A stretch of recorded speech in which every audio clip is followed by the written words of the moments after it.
ஜல்லிக்கட்டு நடந்த போது இளைஞர்களுக்கு ஆதரவா இருந்த போலீஸ்காரர்கள் ஜல்லிக்கட்டு போராட்டம் முடிவுக்கு வரும்போது சில காவல்துறையினர் கல்வீச்சு ஆட்டோக்களை எரிக்கிறது மாதிரியான சம்பவங்கள்ல சென்னையில ஈடுபட்டாங்க. ஆனா திருச்சி மாநகரம் துணை ஆணையர் மயில் வாகனன் ஜல்லிக்கட்டு போராட்டம் நடக்கும் போதும் அது முடிவரும் போதும் சிறப்பா எந்த ஒரு அசம்பாவிதமும் ஏற்படாதவாறு இளைஞர்கள் கிட்ட பேச்சுவார்த்தை நடத்தி வெற்றிகரமா அந்த போராட்டத்தை முடிச்சு வச்சதுக்காக முதல்வர் ஓ பன்னீர்செல்வம் அவரை நேர்ல அழைச்சு பாராட்டு தெரிவிச்சிருக்காரு. அதே மாதிரி உயர்நீதிமன்றமும் மயில் வாகனத்துக்கு பாராட்டுக்களை தெரிவிச்சது. காவல்துறை அதிகாரி மயில் வாகனன உயர்நீதிமன்றம் முதல்வர் மட்டும் பாராட்டல, வலைதளங்கள்ல இளைஞர்களும் போற்றி பாராட்டிக்கிட்டு இருக்காங்க.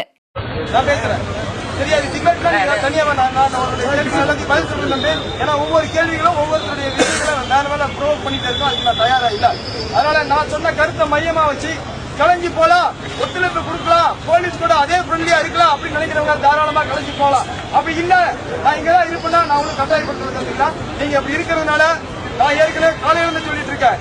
இந்த மாணவர் போராட்டம் எப்படி வெற்றி பெற்று வரலாற்றுல பதிஞ்சதோ அதே போல இந்த மாணவர் போராட்டத்துல திருச்சி மாநகரத்துல ஏதாச்சும் ஒரு பின்னடைவு நடத்தினா அந்த கரைகளுக்கும் அந்த கசப்பான உணர்வுகளுக்கும் அந்த மிக மோசமான வரலாற்று பதிவுகளுக்கும் நீங்க ஒரு காரணமா இருக்கக்கூடாது. அந்த அன்பும் வேண்டுகோளும் அக்கறையும் உங்க மேல இருக்கிறது நான் சொல்லிக்கிறேன்.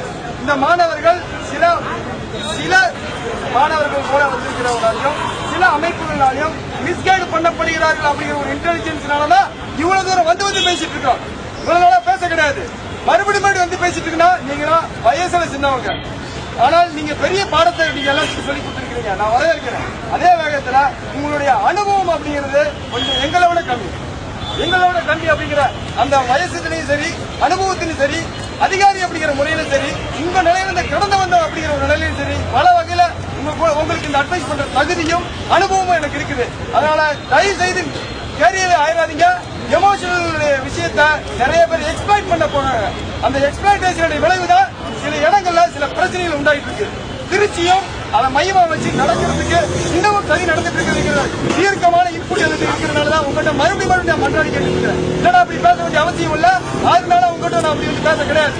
உங்களுக்கு நீங்க என்ன கேட்டீங்களோ அதை செஞ்சு கொடுத்தோம், என்ன பாதுகாப்பு கேட்டீங்களோ அதை செஞ்சு கொடுத்தோம். நீங்கள் மழையில் நனையும் போது நாங்களும் நினைஞ்சோம், நீங்க குளிரில் நடக்கும் போது நாங்களும் நினைஞ்சோம், நாங்களும் குளிர்ல நினைக்கிறோம். நீங்கள் வெயில காயும் போது நாங்களும் நினைச்சோம். நீங்கள் எப்படி சாப்பிட்டீங்களோ அந்த அளவுக்கு கூட நாங்க சாப்பிட கிடையாது. அந்த அளவுக்கு நாங்க உங்களோட நின்று நாங்க களமாடி இருக்கோம். அந்த விசுவாசமும் அந்த உணர்வும் அந்த தமிழ் பற்றும் அந்த காவல்துறை சட்டத்துறைக்குரிய மரியாதையும் இருந்திருந்தா இந்த மாணவர்கள் நல்ல எண்ணமுடைய மாணவர்கள் கலந்து போலாம் அப்படின்னு நான் சொல்றதுக்கு நன்றி.